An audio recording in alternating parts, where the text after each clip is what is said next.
And a pleasant good afternoon to everyone out there in Irish Breakdown land. I am Vince D'Addario. I am the football analyst here at irishbreakdown.com. That guy right there is Brian Driscoll. He's the publisher at irishbreakdown.com. And we are going to jump right in with both feet into our offseason overview, position by position. What does it mean? Where are they? Who did they lose? What do they need to do? Is there a coaching change at that position? You know, all of these different things. We're going to go position by position. We're going to talk about it. And we are going to lead off with quarterback because, well, look, quarterback is one of the most important positions on the field. I know if I ask my partner in crime over there that he's going to say it is the most important position on the field. I'm not going to disagree with him, but since he's a former quarterback, I know that's the way he's going to go. But I mean, just because I'm a former quarterback doesn't mean I'm not right. I mean, what is the whole thing we always say, though, right, Vince? In all seriousness, yeah. Notre Dame's a quarterback away from ... I mean, exactly. How many times have we heard that, right? Yes. So clearly, it's a very important aspect of this. Yes. Oh, and it's uber important this year. I mean, because there's so many question marks. That's right. And we're going to jump into that for sure. Yes. Before we do have a super chat that I do want to get to from Demetrius Rex. Thank you very much for the super chat. He goes, I drink pre-workout and smash my head against the wall every time the IB countdown starts. Then I begin to dizzily freestyle over that funky beat. Go Irish. We do not encourage bodily harm before, during, or after our show. No, we don't. Demetrius Rex, Mace AK, head button secretaries, so. It is a funky beat, and it triggers that we're about to start something fun. So it is. And today's fun topic, of course, is my favorite topic to discuss, which is quarterback. So yes, absolutely. And there's a lot of different ways we can go with this, Vince. I mean, we're going to talk about a lot of them. We're going to talk about the players and all those kind of things. But the intriguing thing, Vince, is, we've asked the question, what's the problem at Notre Dame? Is it recruiting? Sure. Is it development? What's the reason? Who's holding the quarterback position group back? And one of our theories has been for years is that it's Brian Kelly. Sure. Well, we don't have Brian Kelly around to blame for that anymore. So this is our first chance to really see where this position group truly is. And if it is just is it a player problem? Is it a development problem that went beyond Brian Kelly? Was it Brian Kelly? This will be our first chance to really get a look at, just what was Brian Kelly's role in enhancing the quarterback play or taking away from the quarterback play. No, absolutely. And because this is a huge offseason because you're transitioning from one quarterback to another, right? And the quarterback that you're transitioning to is going to be a true sophomore, right? I mean, he was the third stringer in practice, even though he had a package that he would work with. But I mean, on the depth chart, he was third string. I mean, that's what I'll go with. And we're going to see when we're talking about development and we're talking about Tom Rees and we're talking about how good of a quarterback coach he is, because look, we've seen in the chat numerous times about how, Marcus Freeman needs to go out and get a quarterback coach separate from the offensive coordinator and all these different things. Well, we're going to see what kind of quarterback coach that Tom Rees is this offseason because this Tyler Buckner is his guy. He recruited him. He brought him to Notre Dame, right? He has been his quarterback coach the whole time. He is going to get QB1 reps, if not QB1 competition reps with Drew Pine. Yeah, and I do think it's going to be a legitimate and it should be battle. Should be. But his reps are going to increase. Drew Pine out. Right. Yes. Yeah. Right. Yeah. His reps are going to increase though, and the focus is going to be on him and Drew Pine as far as development is concerned. So if he doesn't develop the way we think he should, then there's no more. The finger has to go back. Well, and I don't even point to Tyler Buckner. I think it's both of them. I mean, look, for me, before we dive into the specifics of the players, it's between Drew Pine and Tyler Buckner. If you can't get a legit quarterback play out of those from one of those two, right, then I got to question the development of Tommy Rees, and you can't blame Brian Kelly anymore. Drew Pine's going to be a junior next year. He was a borderline top 100 recruit. Yeah. Tyler Buckner was a top 100 recruit. He's going to be a sophomore. Well, in today's era, Sophomore's not young anymore, right? Sophomore Absolutely. is still young-ish, but we've seen many quarterbacks go win championships or at least play for championships as second-year players. Sure. So all the things that we discussed in regards to understanding why Tyler Buckner wasn't further ahead, we talked about during the preseason. You really can't look at those things anymore because him not playing as a senior, that impacted 2021. That shouldn't impact 2022 if he's being developed properly. So, as you mentioned, he's going to get a ton of reps. Drew Pine's going to get a ton of reps. Those kids can both play, and if you can't get a quality quarterback play from that duo in some capacity, then you can't really blame Brian Kelly for that anymore. Right. Oh no, not at all. And that's the thing. So this is a big offseason for Tommy Rees, just as much as it is for Marcus Freeman or anybody else, because Tommy Rees wanted autonomy, right? That's what he wanted, and that's what he's getting. Marcus Freeman, for better or worse, is letting Tommy Rees determine who he's going to hire on offense. It is what it is. We'll find out if that's the right move or not, right? But the reality is Tommy Rees wanted autonomy, and he's getting it. Well, with autonomy comes responsibility. And we can't, because it was funny. It was always one of those things because Kelly was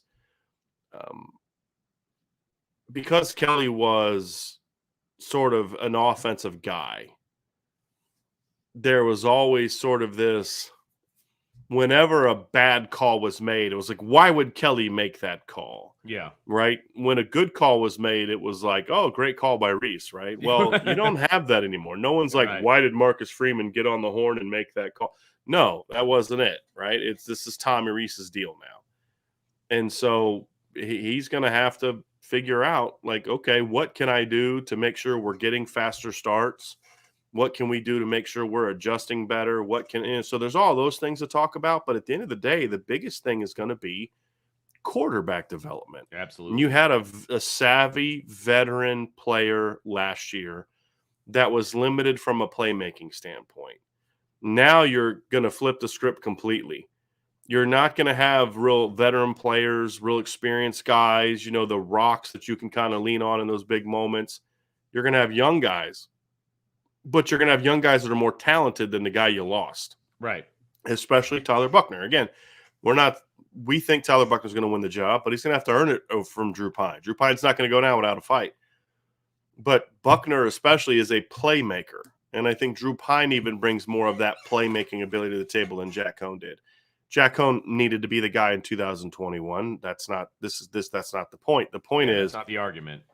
Moving forward, you can't say, well, we don't have the players, we don't have this, we don't have that.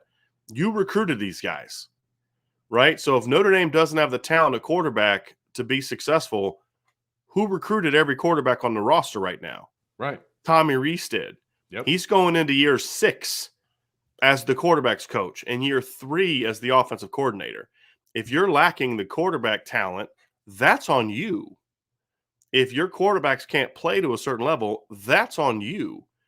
And so we're going to find out this year just how good Tommy Rees is. And then on the flip side of that, if Drew Pine and Tyler Buckner are as good as we think they are, and Brian Kelly is in fact the person that was holding the quarterback position group out, we're going to find that out too. And we're going to realize Tommy Rees is in fact the young star in the making, right? So it's one of those two things to me is going to be the case. Now, that doesn't mean they either play terrible or one of them wins the Heisman. That's not what we're talking about.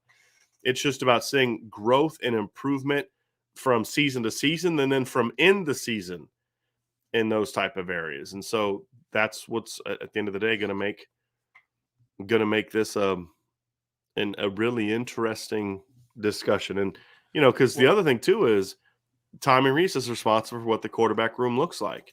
And if he does, look, there's a way for him to get these kind of comments. Like David Solomon says, I blame Brian Kelly and Rees for not playing Dracovic. No one can convince me he couldn't have had the same success as Ian Book had. And most importantly, he could throw the ball downfield. Book could not. I disagree. I agree with what David is saying there. Right. So if you're Tommy Rees and you want to get people to stop talking about Phil Dracovic, then develop the guys that you have now and get them to play at a high level. I mean, that's the deal, right? Because otherwise, if your quarterback play isn't good, and Jurkovic's playing well for BC, it's going to be like, well, you could have had that guy, right? And that's what's going to make this a real fun and interesting conversation. Because I'd like to stop talking about Jurkovic. He's not here anymore, Right. right? No, Like I I agree with love the that. kid. I think he's a great player. I think he's going to have a big year. My opinion of him hasn't changed. Everything that I thought about him and what Notre Dame could have been with him, but the reality is he's gone, and he's been gone for multiple years now. It's time to focus on what is here. But if you're Tommy Rees and you're sick of people talking about Phil Jurkovec, then get your current roster to play at a high level. Well, and then that'll get people to stop talking about it. Here's my thing about this season and the quarterback position and the offense and all of those different things. Last year, there were built-in excuses for Tommy Rees and the quarterback position. Offensive line was poor. Wide receivers couldn't get off press coverage, all of those different things. Like there were, and look, and I'm not saying they weren't legitimate excuses, because they were absolutely legitimate excuses that at times the offensive line didn't even exist, and Jack Cohn was a sitting duck. Like that, no question, right? And Tommy Rees had to scheme and do some things because of what the offensive line was, because of what the wide receivers were able to do and not able to do. To me, with the changes that have been made to the coaching staff and the different things with personnel at other positions, those excuses are gone. Like you're not going to have those excuses anymore. And I don't feel like we're going to be able to come on to a show after like a post-game show and be like, well, there's nothing the quarterback could have done. The offensive line was terrible. You know what I mean? Right. Like, I don't think that those excuses are going to exist. Now, maybe in a bubble here and there, there might be issues. They may not play well in a particular game, right. Sure. But overall, the overarching issues that there were last year with both of those position groups, I don't believe are going to be an issue this year. So it's going to put the spotlight even more on the quarterback development from a coaching standpoint and from a player standpoint. And I think that's really important to understand. Like some of those get out of jail free cards aren't going to be there anymore. Right. And because you're like you said, your depth chart's going to be better this year. Now, here's the interesting thing too, is looking at the schedule this year, there's some challenging games on here.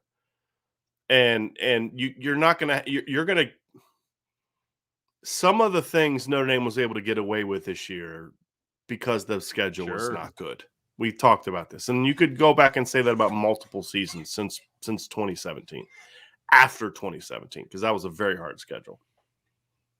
You're going to get back to more of a typical Notre Dame schedule next year. We expect USC to be better. I don't think USC is necessarily going to be national championship contenders next year, but they're going to have Caleb Williams. They got Mario Williams.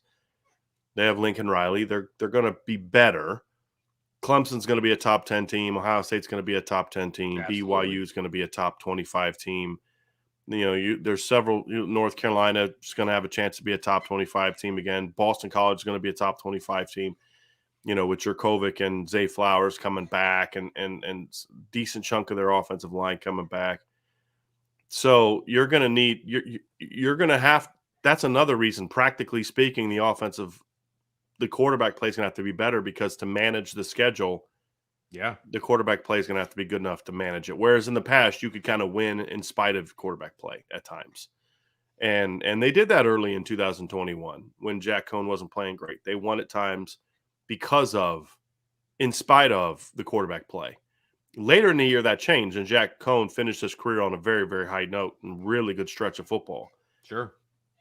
But the quarterback position struggled. Well, a lot of it, people will say, is, well, it's on Brian Kelly. Well, okay, we're going to find out now. And that's the interesting thing. But let's kind of dive into the specifics of the players on this roster, because I think we've set the stage, big picture, what the expectations are. If Notre Dame is going to be a playoff contender in November, the quarterback play is going to have to get better, right? Because you start the season off against Ohio State. You get November, I believe, or Clemson, the first Saturday of November, I believe, is Clemson, right? Yeah. And so you're going to enter that month with one. If you enter that month with 1-0 losses, you're a playoff contender. Well, then you're tested right then and there by the best or second best team on your schedule. And by then you can maybe say quarterback play. I don't expect Tyler Buckner to win the Heisman in week 1, right? But by the Clemson game, whoever your quarterback is, Tyler Buckner, Drew Pine, whatever, they're going to be in a position where, okay, you've got enough starts under your belt. It's time to get rolling. So big year for the quarterback position. And with the way with the way the game is now, a sophomore quarterback is not now this isn't our year, right? So you can't use that anymore. Look around the country, right? Yeah. I believe a sophomore quarterback won the Heisman Trophy. Read the room, right? Yeah, like, you know what I mean? Just like, saying. can't use that anymore.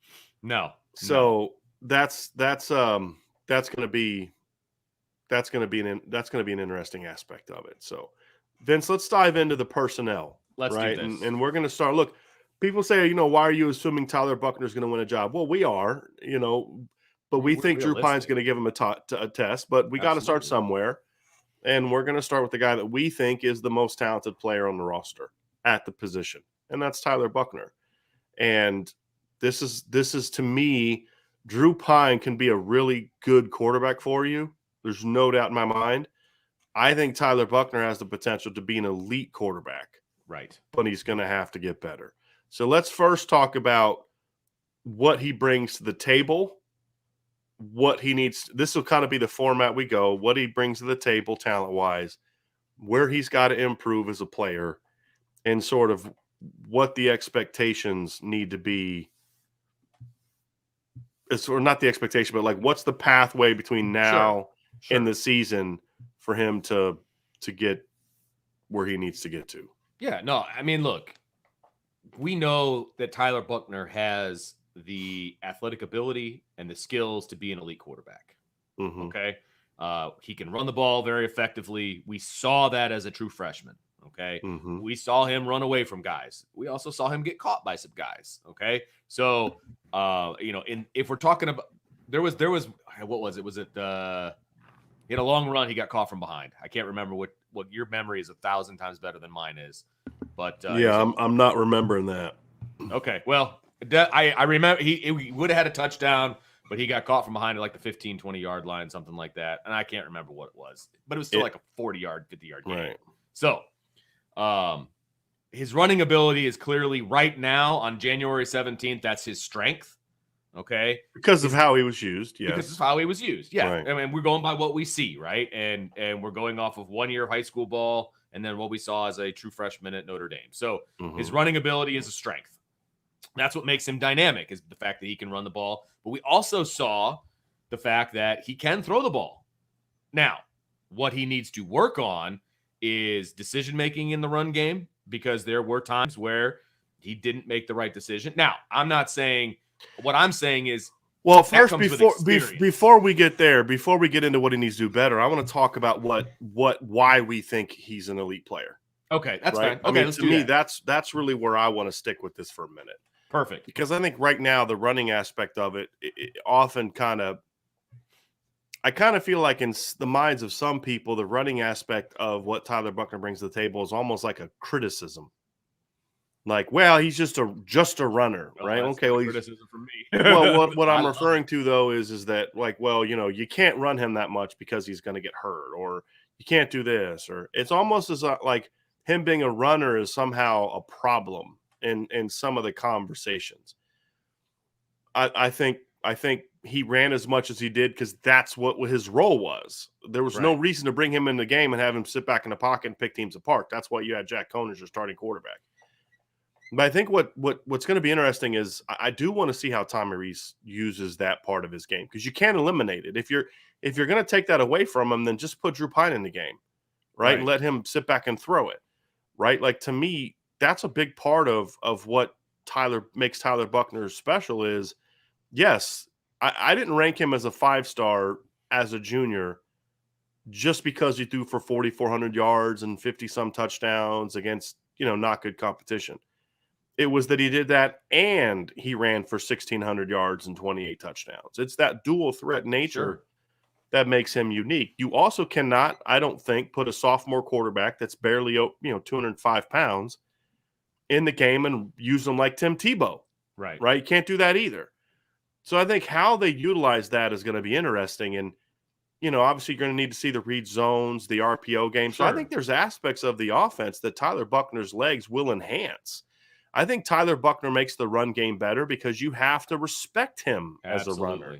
You can't just crash off the backside with Tyler Buckner in the game, because there's things that he can do to hurt you because he'll pull it and make with you the pay pull, for that. right? And there's different things Notre Dame can do with Or that, pull where throw and because and they have counters off of it too. So like what a lot of teams do with the quarterback, like Tyler Buckner, Virginia Tech did this, and Jordan, I think it was Navy did this, because Notre Dame didn't really expand the package a whole lot. But what they'll do is you kind of run the read zone, and they'll crash the backside linebacker, and then crash the backside end, and then put the linebacker over top.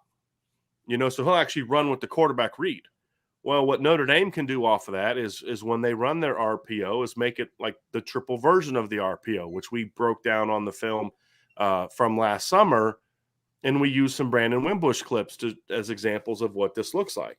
And what that means is basically, you'll bring that backside tight end to where if that linebacker doesn't run with the tight end and he runs at the quarterback, you're just dumping it off to the tight end on a little slide route, maybe a drag route coming from the backside, maybe some kind of hitch or slant. You just replace that defender, and there you go. Yeah. And then you say, okay, well, then what they're going to have to do is they're going to have to bring that linebacker to the quarterback, and then they're going to have to bring that backside safety down to try to protect against the throwing game. Well, that's when you do that and you bang a shot over top, right? So the point is, if you're coaching it right, you have counters to all the things you're doing. But here's the point of it. That's a lot of different things defenses have to worry about in regards to defending the backside of a running play, right? That's advantage Notre Dame, because if you're having to do that, and this is what we saw in 2017 without a running quarter, without a guy that could throw. Like I think Tyler Buckner is going to be a better passer in 2022 than Brandon Wimbush was in 2017. Sure. In my opinion. And I think the weapons around him are going to be better. Agree with that too. So you would see Josh Adams rip off these long runs partly because teams are so focused on what Brandon Wimbush was doing backside. Right. Well, Chris Tyree is a full 10th of a second faster at least than what Josh Adams was. And so because if you really look at Notre Dame's run game the last 2 years, I've heard a lot of people talk about how good Kyron Williams was and all these kind of things, and he was a very good running back for Notre Dame last year. But the interesting thing is his numbers don't really reflect his ability, though, because your line wasn't really blocking great, but because you didn't really have a running quarterback. And when I'm talking about a running quarterback, Ian Book's running ability did not help the run game in 2020. It helped the running numbers in 2020. Right. But no one was afraid of Ian Book running read zone and pulling. Right. That wasn't a part of what they did. Scrambling. It was that. And that's not a criticism of Ian Book. That's a play calling observation, right? It's not even a criticism then. But you look at Kyron Williams, this year he averaged 4.9 yards per carry. And last year he only averaged 5.3 yards per carry, which is not good. I mean, consider that Tony Jones in 2019 was almost 6 yards a carry. Well, the thing that hurt the run game is we didn't see a lot of the big plays in the run game that we saw from past years. Even 2018 with Dexter Williams, we would see a lot of big runs. And part of it is because the way that they ran the offense, Vince, teams could really condense the box a lot more because they didn't really run RPOs enough, and because it was you could kind of tell when Notre Dame was going to run it and throw it based on how they lined up, and the way that the tight end lined up and the way that the backs lined up, and a lot of those different aspects of it. You can kind of get to see an idea of how what they were going to do, generally speaking. So obviously that's something you need to improve upon. But if the line play gets better, which we expect it to, and if the quarterback now is a legitimate running threat, and he only has to do it, here's the thing about it, he only has to do it 3-4 times a game, and then you got to respect it. You have to. Now, what that does is now all of a sudden you have less defenders you're inserting. So in the past, when Jack Cohn would do this action, right, you knew the ball was going there, or it was a play action that you could throw deep.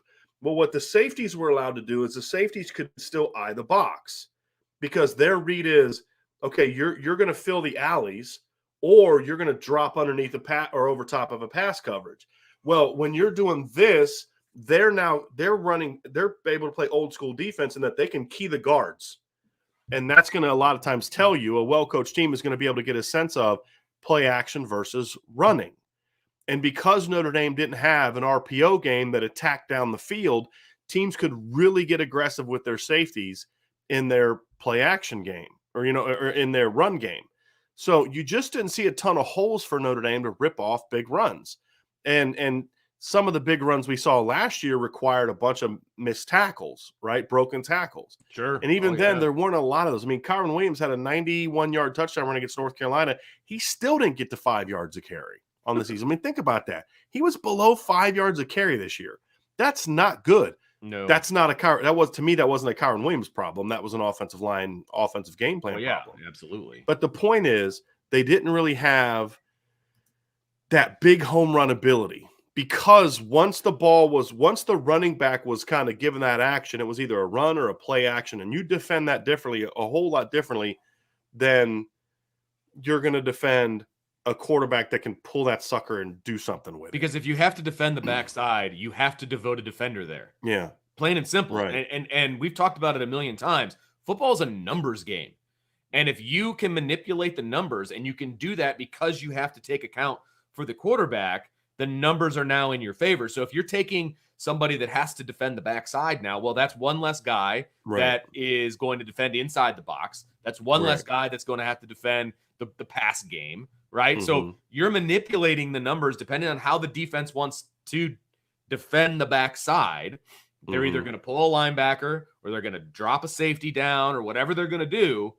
Once you figure out what that is, now you can exploit where they are. And if they don't do that, and you have counters to it. Right. Exactly. And if that's what we would see in 2018, Vince, or 2017, and even to a degree 2018 as well. But especially in 2017 is because you had different kind of threats. What in 2017 especially is like, how many times did we just see Josh Adams just get through the line and he was just gone? Right. Yes, he was fast, but the play that I want to kind of point to everybody, and I may try to find it here on my old YouTube channel, but it's a play against USC. You know what? I'm going to find it now. Dang it. Cause now this is really going to, this is really going to kind of get me kind of fired up because it was a play. Here we go. Okay. Here we go. I think this is it. This is a highlight video that I put together for Alex Bars back in the day, and see if this pulls up. But what the thing I liked about that, it's right there actually. So I'm going to pull this thing up, but I want you to watch this play because this is kind of what happens with when you have a quarterback that can run. Okay. I'm gonna pull. So I'm gonna share this, everybody. We're gonna show a little video. Okay. I love when we get to do this. Okay. All right. So this is from the 2017 season, and it's the first play on the highlight. Okay. And I want you to, there's a couple things I want you to watch. Okay. So this is going to be an inside zone play, and they're going to run the back this way. Okay. He's going to cut behind a block by Alex Bars, but I want you to watch the backside defenders and who they're playing as Josh Adams is running. They are not looking at Josh Adams. There's 4 guys not looking at Josh Adams. The backside linebacker. So you watch this guy right here, this guy, and this guy. These 3 guys are all not looking at Josh Adams. So this linebacker right here, this guy that's in motion, this guy right here, this guy's playing man coverage, so he's not. But none of those guys are looking at Josh Adams. Why? Because they're worried about Brandon Wimbush. And you can really see it from the tight copy. So, I'm going to show that you can. Okay, so this guy right here, this guy right here, and this guy right here. I want you to watch who they're playing on this. As Notre Dame's running an inside zone play. That is it. None of those guys are looking at Josh Adams. Josh Adams is a Heisman contender at that point in time. And there's nobody on the screen once he gets to the first line of defense. Why? Because they're worried about the running quarterback. Okay, so to me, and now, first of all, I do want to point out, look, this is a phenomenal block by Alex Bars. Look at him just one hand muscle this guy into the A gap. I mean, he just takes him with his right hand and shoves him. This is the kind of physicality Notre Dame has been missing the last 2 years. But look at that. I Look at that mean, hole. but There wasn't a hole like that all season this year. well, and not just because of the line, but because of this right here. We're right. That's what yeah, absolutely. Right. And so those are the things that when I talk about what a running quarter, like a mobile quarterback, and I don't want Tyler Buckner to be a running quarterback. Right. I want him to be a mobile quarterback. There's a difference. But those are the things that you look at and said, you look at and say, hey, man, boy, if you can add that element to it to where teams have to respect that somebody on that play executed incorrectly. Somebody of the three guys we pointed out was supposed to be filling in that gap to stop the run. Right. But they made that mistake because they were worried about Brandon Wimbush, right? And somebody said, Frank Rizzo said, we need some really fast guy. Hey, I hate to break it to you, Frank. And I'm saying this sarcastically, faster. Right? Because, you got a dude at running back wear number 25 that's a full tenth of a second and a half, a tenth and a half a second, however you say that, faster than Josh Adams. Yes. And guys like Logan Diggs and Aldrick Estime and Jadarian Price. Jadarian Price is another guy that's going to be a home run threat, in my opinion. Those guys are going to have great opportunities to rip off big plays there. Maybe they don't go for 80 like Josh Adams. Chris Tyree will. Jadarian Price will. Maybe Logan Diggs and Aldrick Estime only go for 50. But like once he got through the line, there was nobody on the screen. Yeah, exactly. Right?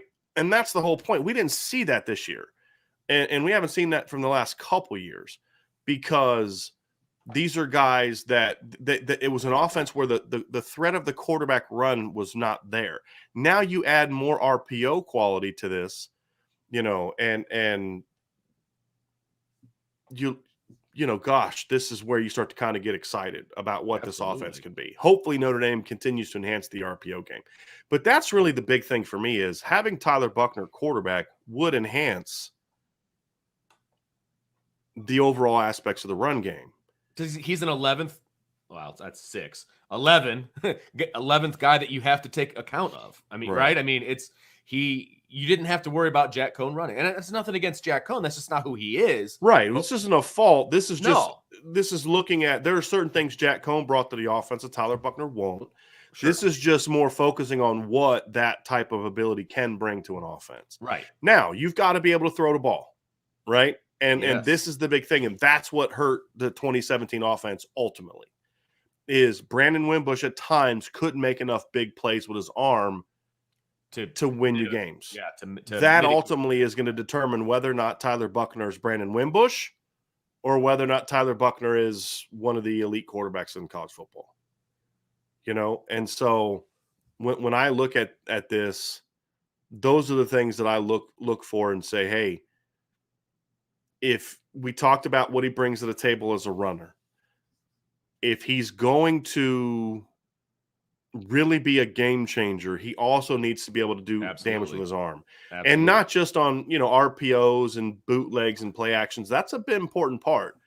But Tyler, for this offense to work an elite level, and this is the areas where his game's got to grow, he's got to be able to make, and you were getting ready to talk about it, Vince, make better pre-snap decisions, throw with better timing, which means going through his progressions better, and overall become a better decision maker. The other aspect of it is this is where Tommy Rees comes into play with a lot of that, but also Tyler's mechanics are inconsistent. Mm-hmm. And that's what gets him in trouble. He won't flip get his feet set properly, and then the throw goes behind because he's fighting across his body. Well, when you're trying to throw this way and you overstep or you understep, it's going to cause your ball to kind of sail or be too inside. And those are the things Tyler's going to have to work on, which come from repetition.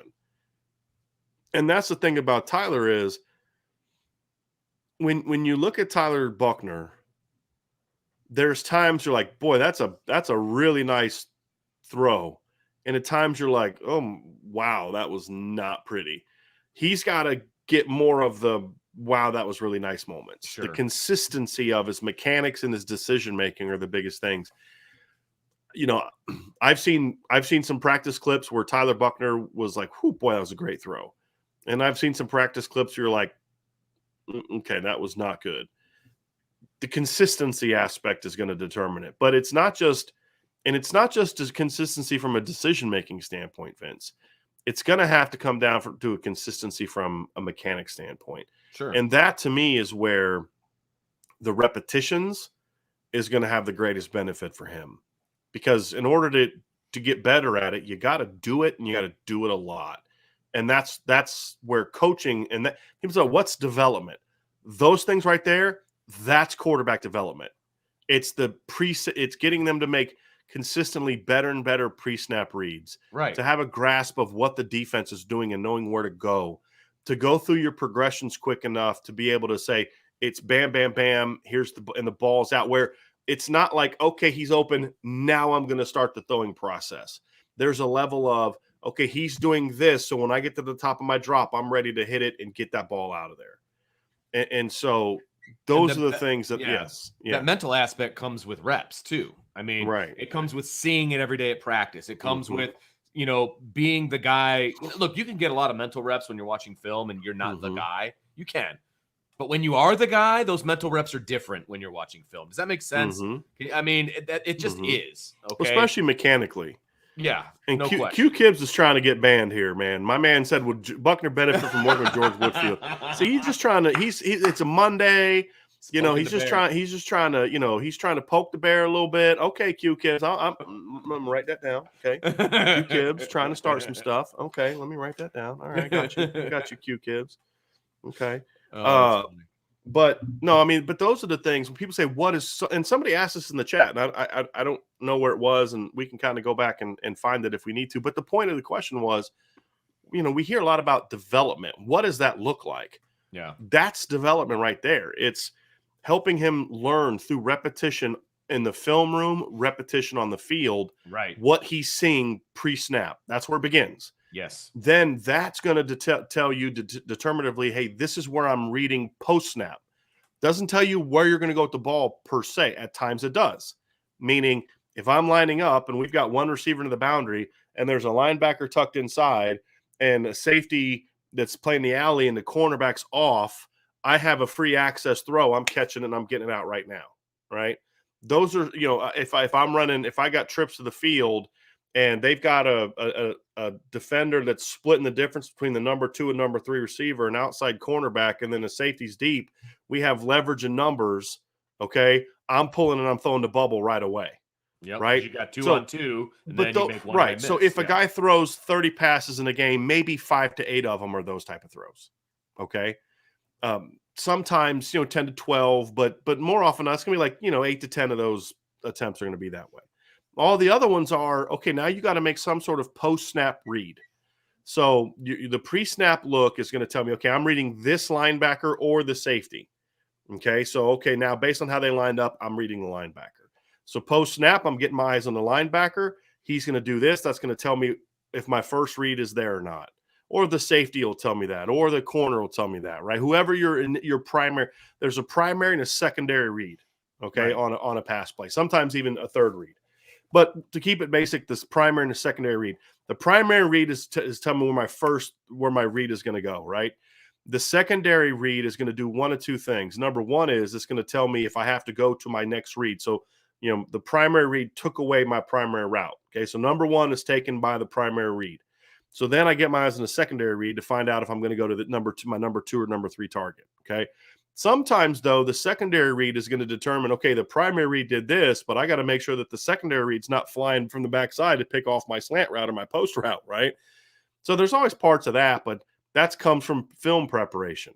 But you've got to anticipate that. So, like, you don't wait on a guy to get open, because if you wait on a guy to get open, and this was Ian Book's big problem, he would wait on guys to get open, then start to throw. The anticipation. You've got to be dropping back and saying, okay, the primary read is doing this. My guy's doing this. I know I'm going here with the ball, or I'm already off my target to where I got to hit, gather, go to my second read or my third read, right? You've got to be able to throw with some anticipation. Now, part of the encouragement I've had about Buckner is at times we've seen him do that, Vince.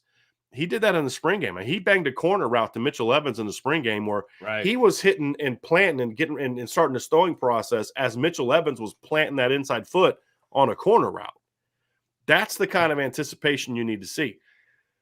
But then he would do it where he would kind of stare it down and let the corner run underneath it, and the guy would pick it off, right? Like those are parts of because he didn't have his eyes on his secondary read. The primary read told him, look, corner, but the secondary read should have told him something different, right? Those type of things that he's going to have to learn. And if he can learn those things, and that's what development is, then he's going to be effective. All the while training his body to not have to think about his footwork anymore.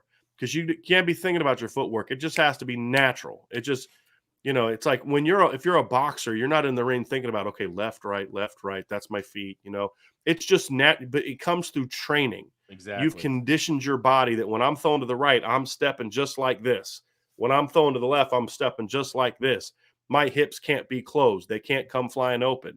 My front shoulder you can't open the gate too early. Because if you open the gate too early, then your throwing arm's lagging behind. That's how you lose power and you lose accuracy, right? You also can't keep the gate closed too long because then you're kind of fighting yourself, right? All those things are part of coaching a quarterback, but all those things are things you can't be thinking about as a quarterback when you're in a game. Right, exactly. So that's where practice repetition comes from. And that's the thing that I'm uncertain of with Tommy Rees is my biggest fear with Tommy Rees is I believe Tommy Rees ultimately wants to coach in the National Football League. I think that's where he's looking. I think when you hear him talk about, even when he was talking with us this summer and he mentions coaches, he always mentions NFL coaches, right? Guys that he looks at and, NFL is about studies. You're not focusing on the fundamentals as much in the NFL. True. Because, you do it to a degree, but you expect guys to have some semblance there. of, exactly. And this was one of Charlie Weiss's failures. In college, you have to assume your guys don't know a thing, and it's your job to coach them up. Well, that's been an issue at Notre Dame for years on offense. It's the only position that really has been consistently one of fundamentals for a long time was offensive line, because Ed Warner did a pretty decent job with that his first 2 years. And, of course, Harry Hiestand did a great job. And that's part of the reason that they've had some issues in the past. Part of the reason the running back position was so solid is because I do think Lance Taylor is a guy that understood the importance of fundamentals, as you were talking about yesterday. Things like stiff arm and proper ball placement. One of the biggest beefs I had, even under Coach Alford, but especially under Autry Denson, was they would just run right-handed or left-handed all the time. Right. And so if I'm right-handed, if I'm running right-handed and I'm running to my left, right, where the sideline's to my left and the push to my right, I have no stiff arm ability.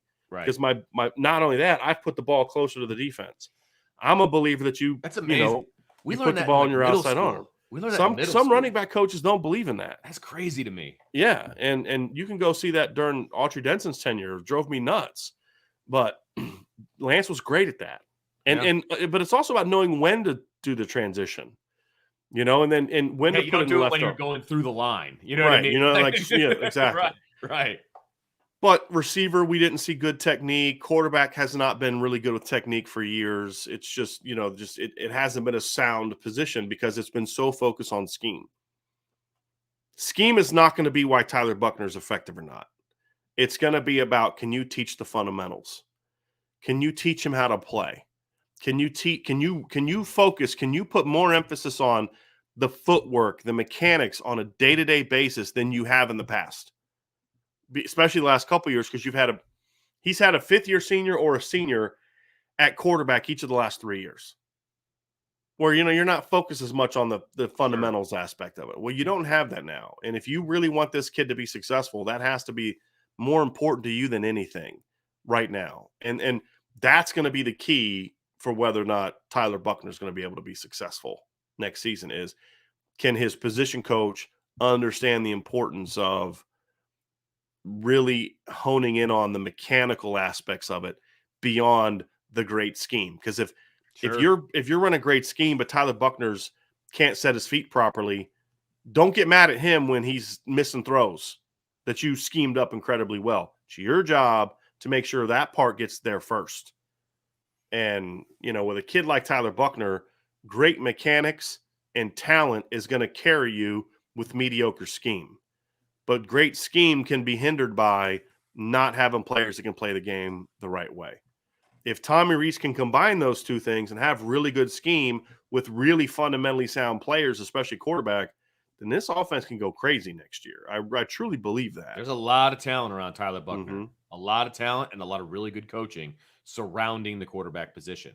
And if they can get him right, then yeah, I mean, I really like where things could go with the quarterback position. I really, really do. And I think the trajectory is headed in the right direction. But you're right.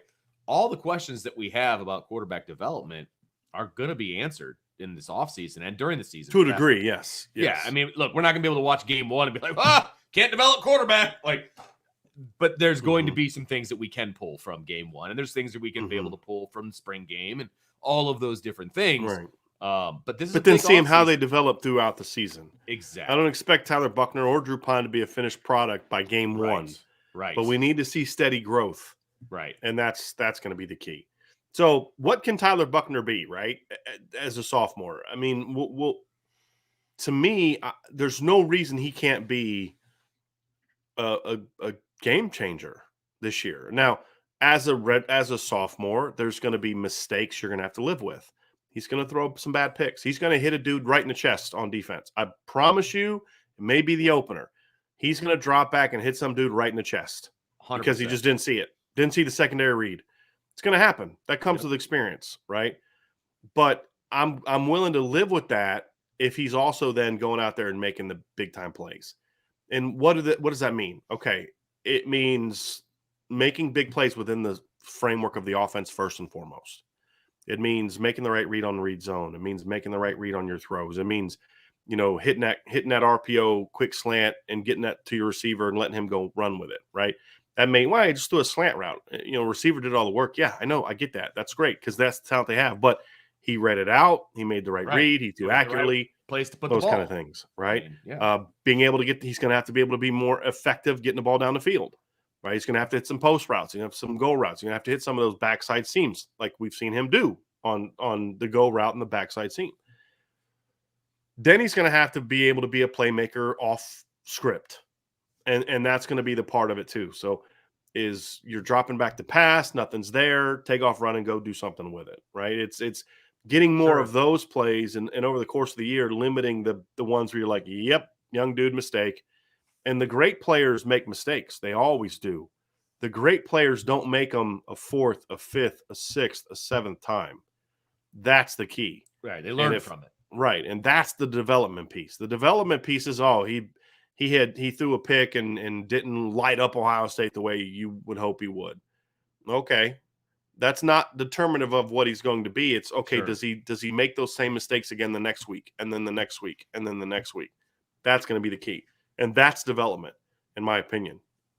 So if they do that, then I think he's going to have a chance to be a special player. I mean, I'm not going to get into statistical breakdowns of what that's going to look like, but it's a guy that can hurt you as a pocket passer, as a passer on the run, as a guy that can do things with his legs when things break down, and as a guy that can do things with his legs within the framework of the offense. I think he can make plays in all those areas, and there aren't a whole lot of quarterbacks that can do that. And that's why it's important, in my opinion, to get him ready to go, because I do think he can be special, right? If he's not ready to go, if he's not the guy we think he is, then that's where Drew Pine has that opportunity to kind of step in to the conversation and do something. Because let's be honest, Drew Pine is never going to blow anyone away with great size, great athleticism, a big arm, but there's things he has up here and here that you just can't teach. Yep. And that's where the conversation begins when talking about Drew Pine, is the it aspects of it. And Vince, you've talked about this a lot, whether he was number 2, number 3, whatever the case may be. Drew Pine always led like he was the starter. Yes. That's and that's honestly from a spectator standpoint, from a coaching standpoint, that's what I love the most about Drew Pine.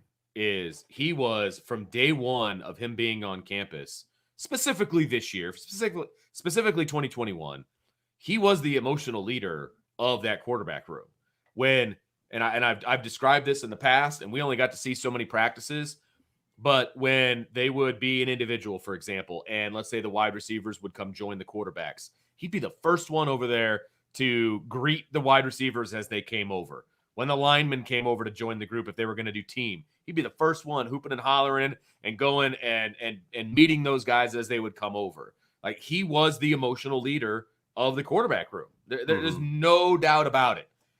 Now, you need that. I love that about him because he was never number one on the depth chart, but he was always that guy in practice. That never changed. And that says something about who he is as a player and as a person. Even in November, when it was clear that Buckner was being kind of given those opportunities, we hadn't seen Drew in a while. You'd watch games, you'd be at a game, and you'd see Tyler. Drew's down there. He's the first guy meeting people off the bench. He's smiling. Now, inside he's probably a little annoyed, a little ticked off, wants a chance to play. And he should be. I mean, you want him to be that way. That's where you want him to be, but you never saw his teammates never saw that. Right. And that's just, man, I've been there. That's not an easy thing to do. It's not. That's not an easy thing to do at all. And so, but that also doesn't win you games. Okay. At the end of the day, that doesn't win you games. Being able to make plays is what wins you games. And when I look at Tyler, I see a kid that, is a little bit more athletic than he ever showed in high school. Because, they never ran him in high school. At least, he had negative rushing yards in his career in high school. He showed more athleticism than I thought he had this past year. Now, he's not a runner per se, but you can run some read zone stuff. And if they're not going to respect the backside, he can pull it and run for 10 yards. That's kind of, he's not going to be that guy that four defenders are kind of running towards, but he can move the chains with that. He can keep you honest. But he's the kind of kid, he's got a very quick release. He has a really good grasp of the offense for a younger guy that hasn't played a ton. And he's a kid that has potential to be very accurate. Now, he hasn't been super accurate yet. And again, accuracy isn't about completion percentage. Accuracy is about ball placement. Tyler's not always where he needs to be with ball placement. So he also has some mechanical stuff that he needs to fix as well. But before we get there, to me, Vince, when we talk about point guard quarterback and we talk about Drew Pine, it's about what allows him to be effective is when he's on his game, and now he's going to be a junior, he's going to even be better in this regard, is it's like the ball's always going to get where it needs to get to. Right. He's going to get you out of bad looks. He's going to get you into good looks. He's going to say, hey, here's where I need to get the football. Hey, here's my one-on-one shot. Here's this, here's that. He's got that mindset of, I have talent around me, which is what you said at the outset. I got to make sure I get the ball where it needs to go. Right. And that to me is the biggest thing right now that I think he brings to the table is that point guard quarterback nature of, if you have talent around him, you put him in the lineup and he's going to get the ball where it needs to go. You're not going to be afraid of Drew Pine as a defense, individual talent wise, but he's going to go out there and get the ball. He's like, I think of like a Will Greer type of guy. May not be the biggest or the most dynamic player, but man, you look at the end of the day, you're like, wow, how'd that dude throw for 350 on me? I don't understand. Yeah. Like, I don't remember him throwing one ball beyond 25 yards. Like, I don't understand. Like, he's not that big. He doesn't have that kind of a great arm, but man, that just dude shredded me for 350. How does that happen? Right. And that to me is what I think Drew Pine brings to the game, which is why we think Tyler Buckner is going to be the guy. But I've also said before, if it ends up in Drew Pine, okay, I can live with that. Yeah. Because that's the thing is, Vince, he will have talent around him. And he's a kid that, especially with more experience, is going to be able to get the football where it needs to go. Well, and he's like, Air Pro K in the chat is a massive proponent of Drew Pine, and that's great. He does have a bit of an it factor. I agree with that. I think he does have that.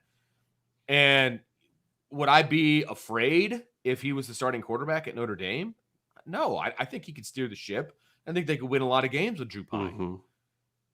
But again, we led this show off talking about Notre Dame is a dynamic quarterback away from ... I believe those were your words. Drew Pine is not a dynamic quarterback from a physicality standpoint. It's just not. He's not. Now, again, you can win a lot of games with Drew Pine. I like Drew Pine a lot. To me, I think, I guess where I would somewhat disagree with you, Vince, is I don't think, for me, dynamic doesn't mean run-throw guy. Okay. I don't think Bryce Young is an overly effective running quarterback. Like, he'll move the chains, but is Bryce Young from Alabama, a guy that you would say is, oh wow, he's so much more athletic than Drew Pine. The guy had 0 rushing yards on 81 attempts this year. That's the stat line. 81. It's the weirdest stat line I've ever seen. 81 attempts, which is like scrambles, sacks, all of it. Sacks, all of it. 0 yards. That's hilarious. Wow. Right? He's not a dynamic quarterback as a runner, but he's a dynamic quarterback. So I guess instead of dynamic, it's probably not the best word to use, because I think when people think dynamic, they think run throw. To me, it's an impact quarterback. Okay. I think it's the better way I would say it. And no, Drew Pine is not a dynamic quarterback. I do think Drew can be an impact quarterback for the reasons we discussed. Because I mean, I think you saw in the championship game that Bryce Young doesn't have that powerful arm that can make all the throws that you need a big time quarterback to make, which I don't expect him. He's still a young sophomore, right? I mean, you know, that's where a sophomore is going to be something limited. When he didn't have that elite talent around him, Bryce Young looked immortal. When he didn't have Jameson Williams and John Mechie and those kind of guys, he looked immortal. He was playing a pretty great defense as well. Yeah. The point is, he was not a guy that could put the team on his shoulders like Trevor Lawrence did against Ohio State in 2019 and rush for 100 yards and lead you to victory. He may get there, but he's not there now. So that's why I would say is Drew Pine, to me, I'm not saying he's as good as Bryce Young. I'm using Bryce Young as an example to make the point of what I'm saying. I think Drew Pine comes from that school of quarterback play where at the end of the year, he may have 25, 50 carries for 2 yards, minus 5 yards. Mac Jones was negative yards rushing, but he was an impact quarterback because he was that point guard. He could get the ball where he needed to go, and he could do enough with his legs. Like when Bryce Young gets out of the pocket, he's looking to throw, not run. And that's how I think Drew Pine is going to be. So not saying he's going to be Bryce Young. What I'm saying is that's the style of play that I think he is. So he's not a dynamic quarterback, but I do think he can be an impact quarterback. It's just, I think Tyler Buckner can be both. That, to me, is the difference between the two.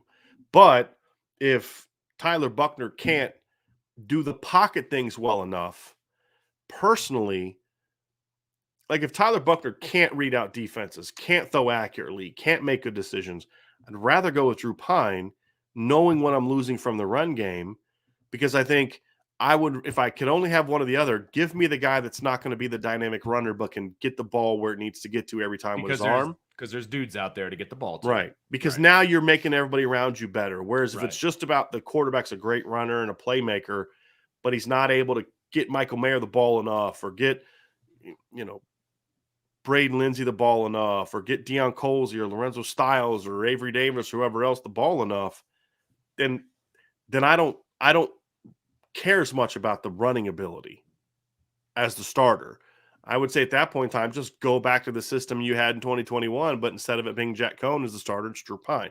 Right. So that's why Tyler Buckner needs to develop, because I don't think you can, if he can't hurt you with his arm, I don't think you can justify starting him as your full-time guy. Sure. The way that Tommy Rees's offense is run, you need a guy that can make plays with his arm. And that's what is going to give Drew Pine a chance to be in this battle going into spring. If Tyler Buckner develops as a passer, Drew Pine has no chance because Tyler's so dynamic. The gap between them as throwers needs to be pretty significant for Drew to win the game because of what Tyler brings with his arm. So for him, that means he's got to make better decisions. He's got to get the ball out quicker, and he's got to be more accurate. If you go back and watch Drew Pine, his ball placement at times is not where it needs to be. And that got him in some trouble at times because he doesn't have the big time arm. So his timing and ball placement needs to be excellent. And at times it is, and at times it isn't. That's where his experience and his development needs to be key, is because he's got to be more precise. He can't afford not to be more precise. Sure. And so that's what I need to see from Drew Pine as he kind of goes into this offseason is you can't afford to not have great ball placement. You can't afford to not, because that has to be his, that has to be his calling card. Right. That has to be his calling card, right? I mean, was he more mobile than Jack Cohn? Yes, no question about it. He can get out of the pocket, he can do some things, but he's not going to be you're not going to use him in the run game the way that you would use Tyler Buckner. Yeah, and Okay? he's not even being booked. He's not even the dynamic, escape kind of guy. So if you're not that guy, then you need to be the guy that gets the ball in the hands of your playmakers consistently and accurately and on time. Right. And so he needs to decide who he is as a quarterback, and he needs to get better at it, because right now, in the limited amount of time that Pine saw the field, he was a 50% passer. That's not good enough. Right. Now, he had a couple drops in the Cincinnati game, but it doesn't make him 68 to 70. He's got to be that. Right. He's got to be in the Jack Cohn level of completions that we saw from Jack Cohn the second half of the year, which is around 70%. Right. That's where Drew Pine has to be. To make him worth being a starter that can win you a bunch of football games. Right. Yes, I completely agree with that. He needs to be better at what he's good at, and he has to know who he is in order to be successful as a quarterback. And again, I'm a huge Drew Pine fan. I want people to understand that. Like when we were talking about him potentially starting or being involved in all of these different things, and you had written that article about don't sleep on Drew Pine or whatever, and it got a bunch of I wrote it in the summer, and it went viral during the Wisconsin game. People had no idea who they're like, Drew Pine. Because during the summer, people are like, Drew Pine, I don't care about Drew Pine. And then, when he starts playing against Wisconsin, there's like that's one of the funny things about it. Like during the Clemson bowl game against Iowa State, one of my most read articles at the time was some article we wrote about Will Shipley like 2 years ago. So, it's like Chase Claypool last year during one of his breakout games as a rookie. There was one day where I had hundreds of people reading some article I wrote about him leading up to the draft. It's kind of funny how that is, but that's the article you're referring to at Drew Pine. Right. It went viral during the Wisconsin game when he came off the bench to lead them to a victory. Because he can do those things. Like he can be that guy, but he needs to get better at being who he is. He's not Jack Cohn. He's not Tyler Buckner. He's kind of somewhere in between, right? And in order for him to be the guy at Notre Dame, if Tyler Buckner's not doing what we think he can do, then he needs to be better at being Drew Pine. And if he can do that, he can be very dangerous as a quarterback. He can be. But you're going to have to adjust. You can't run the same offense that you were going to run with Tyler Buckner for Drew Pine. You can run the same offense you were going to run with Jack Cohn with Drew Pine. That's why Drew was always the number 2 quarterback, and then you had Tyler Buckner as the package guy, because it was so much easier to insert Drew Pine into the Jack Cohn role and then have Tyler Buckner assisting, essentially, right? Well, that was last year. This is this year. And if Tyler Buckner is going to be your 1 and Drew Pine is going to be your number 2, it's not as simple as a plug and play. It's if Drew is in there, you're kind of going to have to change some things offensively. And so that, I don't want to say that worries me, but that dynamic is different because you've got two completely different, not completely different, but different quarterbacks. And your offense that you want to run to the best of the ability of your quarterback is going to be different. So if, let's say Tyler's the starter, he gets hurt in the middle of the game and you got to bring in Drew, the offense is going to look different and things are going to be different. And so, you know, how do you practice that? How does that look? Like, those are all question marks I have about the depth chart at Notre Dame right now. I'll say this. I think if Tyler Buckner has a breakout season, Drew Pine will have a big reason in it for that. Oh, yeah. Behind the scenes. Yeah, absolutely. Not just that. That'll be part of it. But I think Drew Pine's going to be really good this offseason, which is going to force Tyler Buckner to really bring his game. Yeah. I think Tyler Buckner knows I can't just kind of just assume I'm going to step into that role and be that guy. Number one, I don't think that's really Tyler's personality. And if it is, he's not going to be a great quarterback anyway. Right. So it won't matter. But I don't think that's his personality. But any kind of complacency that he may have, again, I don't even know if there is any, is going to be gone when Drew Pine starts running the offense during the spring and during the fall and during summer workouts. Because he's going to know I can't rest today because Drew's going to throw 1 million balls a day. I can't rest today because, man, Drew had a brilliant practice yesterday, man. He went 18 of 20 during team. He was just killing it. Like I can't go out tomorrow and throw 3 picks. So I think it's going to make him better, but I also think that stress and that pressure that they're both going to be under is going to be good for him, because that builds that builds mental toughness that you have to bring into everyday practice that you can't otherwise have because of what the scout team is doing to you, right? It's that pressure of the moment, that pressure of, I got to compete today, I got to bring it today. That's a big part of quarterback development, in my opinion, because if you can handle that, then you're going to be able to go out on Saturdays and handle that, in my opinion. And that's part of what, the challenge of Notre Dame football is all about, is that. And I felt like that was something that was missing for much of the last few years, because Ian Book was going to be the starter no matter how bad he played in 2019. And he played bad the first half of the year. Like, he should not have been the starting quarterback. You could say maybe after Michigan, but then the next week against Virginia Tech, that should have been his last game as a starter. Because, he brought him back at the end. Yeah, he had to bring him back because he was the reason they were down behind. I mean, he threw 2 red zone interceptions. You got Braden Lindsey coming on a drag route wide open for what should have been a 60-yard touchdown, and you throw it at his feet and make him dive for it and lay it, fall down for it. I mean, you had the Jafar Armstrong fumble at the goal line, but they should have won that game by 20 points, and it was because of Ian's poor play, but it didn't matter how he played. He was going to be the starting quarterback. I hope that's not the case now. I hope that Tyler Buckner is not anointed the position. I hope he has to earn it. And I hope he has – and the reason I say that is because Ian Book didn't have to look over his shoulder every day because of Phil Dracovic like he should have, which I think would have made him a better player when the big games came, because he had dealt with that pressure on a daily basis. The fact that he didn't like Chip Long, so he can go complain about it. And, okay, fine, we'll fire Chip Long because Ian Book doesn't like him, which is one of the factors that was the reason that Chip Long got booted. So those kind of things are like, that's not a mentally tough quarterback for me that you're going to go win a championship with, And I hope that doesn't happen with these 2 kids.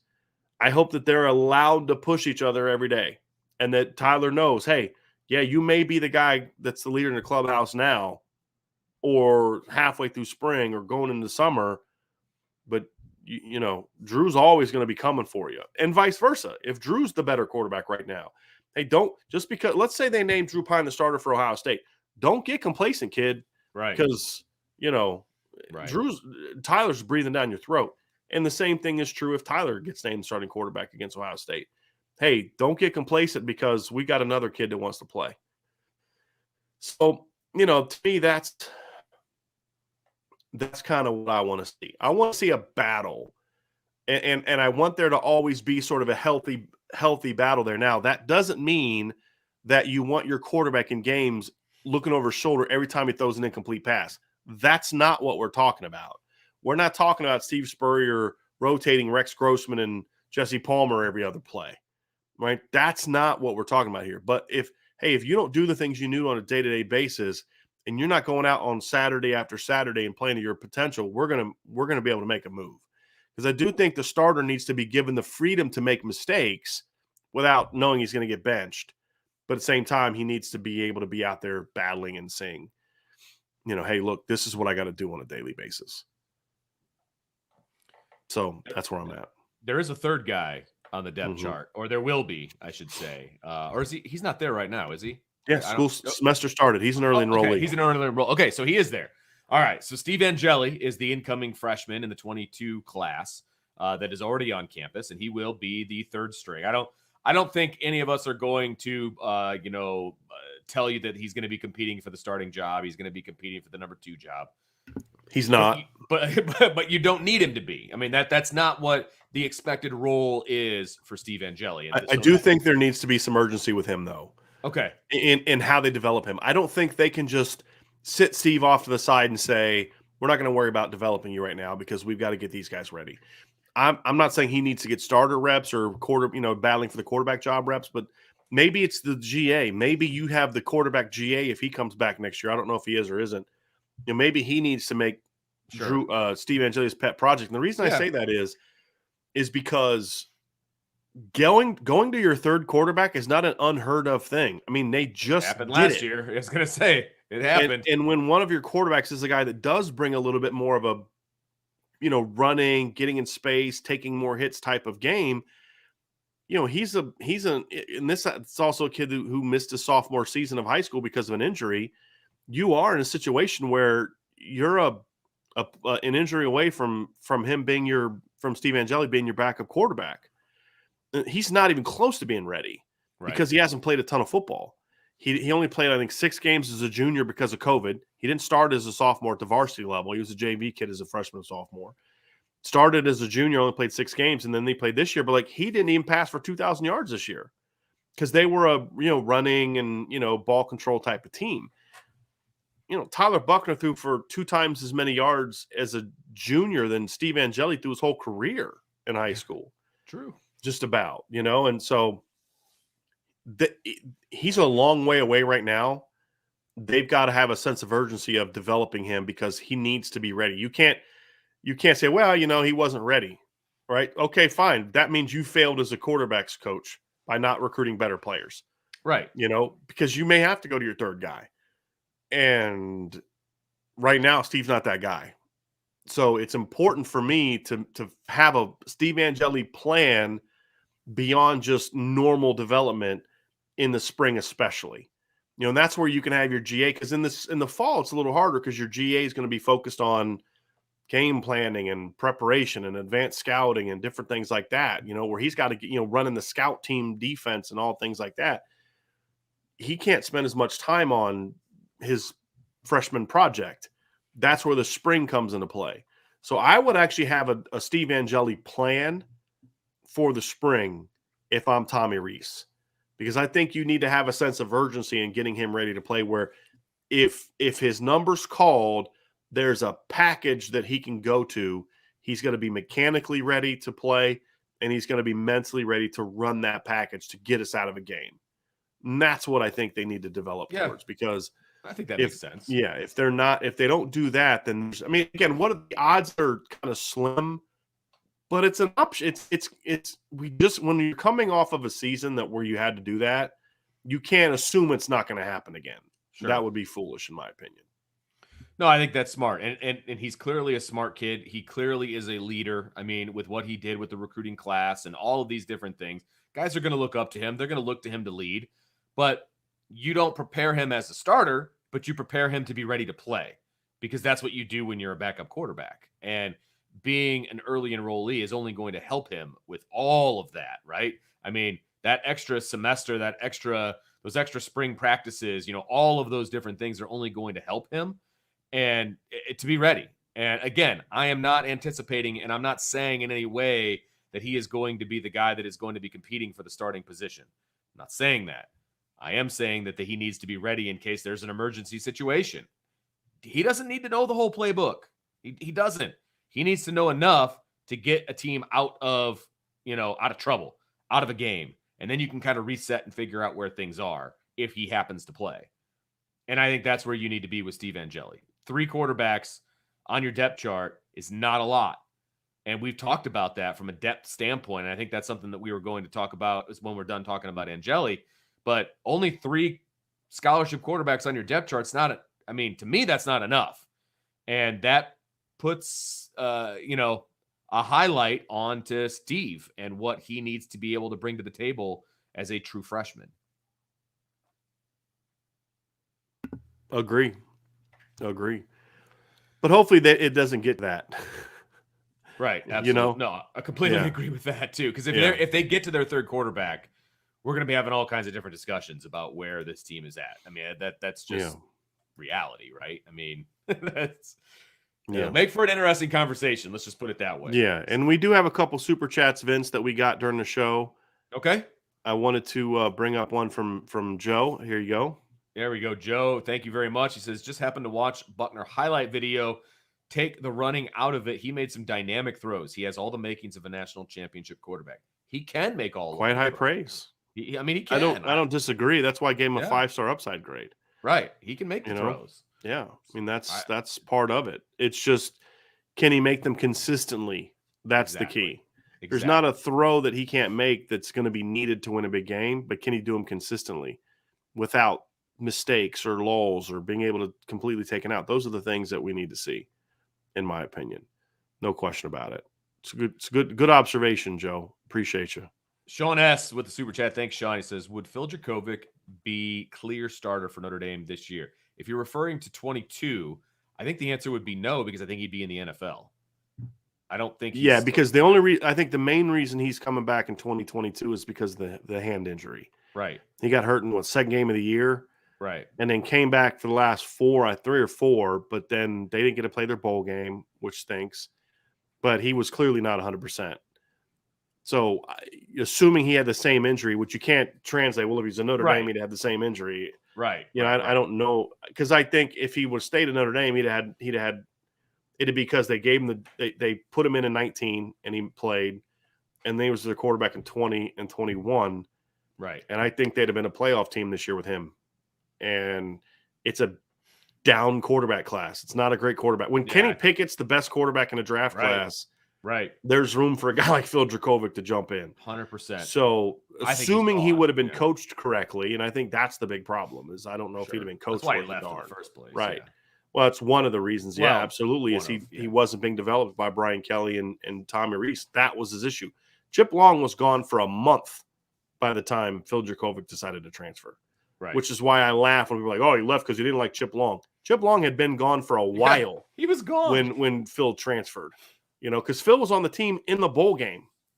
Remember that. Phil didn't leave till January. You know, he was in the bowl game. He was a part of the team in the bowl game. So, anyway, that's neither here nor there. But he's not going to be the starting quarterback at Notre Dame because he left because of Brian Kelly and Tommy Rees. Now you've got to overcome that, and you've got to get these guys ready to go. And that's going to be the big question. And then Jim Halloran has a question that I liked. Yeah, he says, Brian and Vince, with the quarterbacks, how much is development and how much is scheme? That's actually a big part of its development. Really good, Jim. Good question, though. Yeah. It's a great question. I think I'd say 75% development, 25% scheme. Because at the end of the day, the schemes that they use with Ian Book were good enough for him to be a better player. Sure. But I don't think he was taught how to be a better player. I think Ian Book just was kind of the same guy he always was. He just had a little bit better grasp of the offense. But he didn't ascend at all. As a matter of fact, his best period was his first period as a starter. His best stretch of football by far was his first 8 games as a starter. Yep. He did not only did he get better, he got worse as a player. The numbers show it. The numbers back it up. The big game production backs it up. You know, and he had some moments here and there, but I don't blame that on him by himself. I mean, he's part of it because he's got his own issues, but the development piece is the big thing for me. I mean, scheme is great and all that, but scheme's important, but not nearly as important as it is in the NFL. Scheme is important. You got to run a good scheme. That's why we talk about the need for RPOs and things like that. But if your scheme is great and your quarterback doesn't know how to execute it or do it the way he needs to do it, then it won't matter. Right. It won't matter how good your scheme is if your quarterback can't execute at a high level mechanically and mentally. And that's the development piece. So great question, Jim. I love that question. Great question. We're going to wrap up with a couple questions here that we're going to kind of get to before we get out of here. But here's one. Scott Miller says, I've seen the receiver commit from Utah. Justice Lowe has opened up his recruitment. Does this open the door for Notre Dame? The door for Notre Dame was already open. Yeah. This was his official decommitment. He's been talking to Notre Dame for a little bit. I believe it's Tom Lloyd that's reported he's going to visit. No, I keep saying that. It was Brandon Huffman from 247 Sports that reported. He's one of the West Coast guys at 247 reported that Justice Lowe is going to visit Notre Dame at the end of January. Okay. So I think they're in it, but a big part of it's going to be what kind of relationship can he build over the next couple weeks with Chancey Stuckey. You know, Tommy Rees has already been involved in it.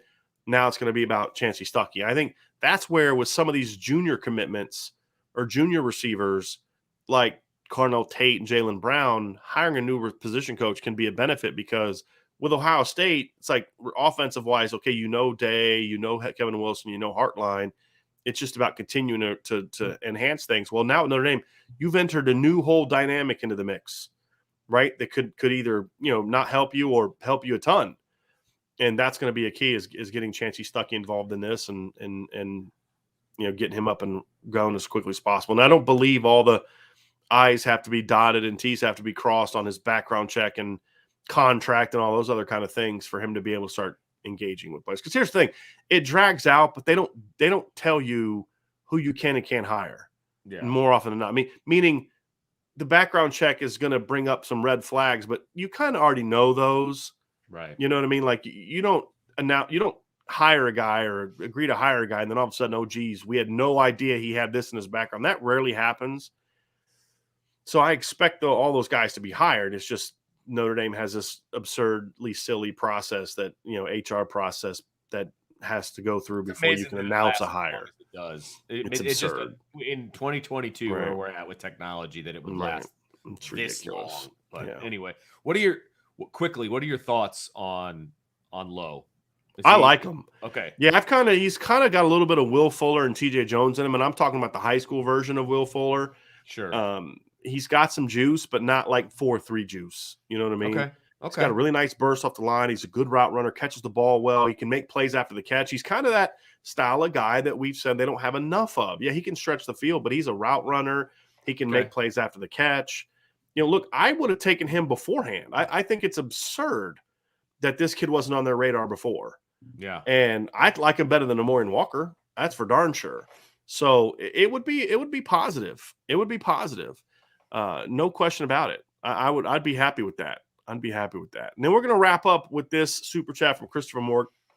Thank you very much for this super chat, Chris. Appreciate that very much. It says, good afternoon, IB. Sorry, I just got on, so I don't know what I missed so far. Have to say that I like how Marcus Freeman got Al Washington over the Georgia attempt.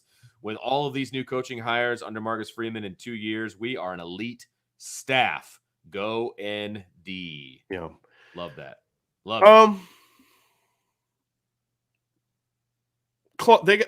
They're ascending. I need to see how he finishes off the staff. Sure. That's the big thing for me is if the next two hires aren't okay, I like that, then it won't be an elite staff. But I think so far they've improved. Look, they got a much better O-line coach.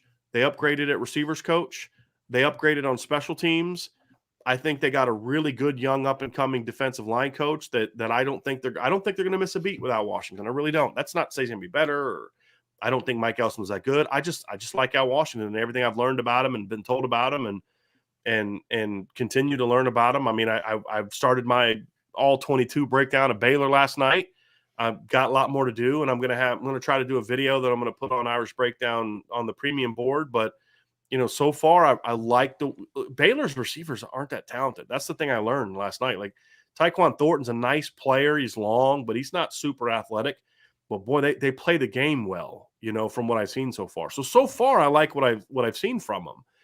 And, Vince, there was a play in the Big 12 title game where one of the receivers kind of is attacking a corner. He sticks outside, and as he's going to stack, he takes his inside arm and he smacks the corner's hands off. Just like and what that you've been gives talking him about. Just enough separation to get free for a touchdown. There was another play where they had an inside receiver that ran a move, and he kind of like did a hard jab in, like he attacked his leverage, froze him up, jabbed him inside, and then exploded outside. And if the quarterback doesn't get sacked, it's an easy catch and throw the wide fade for the touchdown. This is against one of the best defenses in the country last year with receivers that don't have the talent of Kevin Austin and Lorenzo Styles and guys like that. So like people were talking about RJ Sneed maybe coming to Notre Dame. He committed to Colorado yesterday, but as I've watched the film, I'm like, I don't want him in Notre Dame. Joe Wilkins is a more talented player than he is, but the kid was really well coached and knew how to play. So like what I've seen so far of them. So it's got a chance, but Lance Taylor's a pretty good coach. Right? Like Marcus Freeman was a really good D coordinator. Think about that. You're replacing Marcus Freeman as the defensive coordinator. Yeah, that's true. That's why this is a good hire. And as the linebackers coach, that's why this is such an important hire. And you're replacing Lance Taylor. As we said yesterday, as just a pure coach, Lance Taylor is pretty darn good. So it's not like you're replacing Autry Denson where I'm like, oh, I mean, it doesn't really matter. I mean, you can't not improve there. It's not like a receivers coach where it's like, it's almost impossible not to improve at that one. These are going to be tough hires, like meaning you got to really do well for this to be an upgrade over what you had, especially on the defensive coordinator. So I got it, Christopher. I'm liking him. I love the Brian Mason hire. Love the Harry Hiestand hire. I love the Al Washington hire. I'm intrigued and optimistic about the Chancey Stuckey. I can't say I love it yet because I just don't know enough about Chancey Stuckey. Nobody does. He's been a coach 1 year, but I'm cautiously optimistic about the Chancey Stuckey hire. Right. So far, I've I can live with all the hires or love all the hires, and I think you've upgraded, or at least you're not going to miss a beat with a guy like Elston. So yeah, so far so good. But these next 2 hires have got to be just as good for me to say this is going to be an elite staff. And here's what's not getting talked about. There's some off the field coaching hires that Marcus Freeman needs to make that are going to be part of this too. Who are your analysts, right? We know one, it's going to be Chris Watt, I believe, is going to be an analyst. I don't know if I don't think he's going to be able to be a GA. But who's going to replace Kerry Cooks? Who's that veteran presence you can bring off the coaching, like off the from the on-field coaching aspect of it? He's not a veteran. Right. So what's that? They said they brought in Laurinaitis, but he's not a veteran. He's never coached before. He can't lean on that. But you can have a lot of different analysts. You don't just need one guy. No, absolutely. So those are aspects of that need to happen as well that I think can improve. And then if you can nail those hires, Chris, then I'm going to be with you. I'm going to feel like, yeah, okay, this is a better staff than what they had before. And I'm excited to see what this group can do. So that's where I'm at. And I've just people saying JT Daniels in the portal. I don't care. I would not take JT Daniels as quarterback Notre Dame. The guy couldn't beat out Stetson Bennett. Yeah. Okay. So he hasn't been able to stay healthy. He's been banged up a lot. Look, Notre Dame's quarterbacks next year are going to be Tyler Buckner and Drew Pine. Okay. Just until otherwise, and there's nobody in the portal right now that Notre Dame's going to have a shot at that is going to move that needle. That's who your quarterback's going to be. And JT Daniels is not going to be that guy. Talented guy, but no. There's a reason a guy with his talent hasn't been able to produce in college at this point in time. So, yeah, that's where I'm at. So, Vince, that's going to do it. Why don't you take us out of here, man? All right. Well, thanks, everybody, for joining us on this edition of the Irish Breakdown Podcast. For those of you who had a chance to enjoy the day off, please continue to enjoy that day off. I know I am. And the honey-do list is long and involved, but I'm attacking it with vigor. But thanks for joining us. Make sure you hit that subscribe button, hit that notification bell, give us a thumbs up, and make sure that you join the board, people, right there, boards.irishbreakdown.com. There's some recruiting information over there right now. It did like a whole overview of the offensive board, where it is right now, who the guys that I think Notre Dame is in on, and which I love, all that. And we'll put the defensive one up later. Yeah, so make sure you check out Irish Breakdown board. It's boards.irishbreakdown.com. You can see it right there. If you're listening on the podcast, go ahead and give us a 5-star review. Hit that subscribe button, and we love having you guys on. We love being a part of the Irish Breakdown family, and thank you everyone for joining us. So I'm Vince. That's Brian, and we will talk to you next time on the Irish Breakdown Podcast.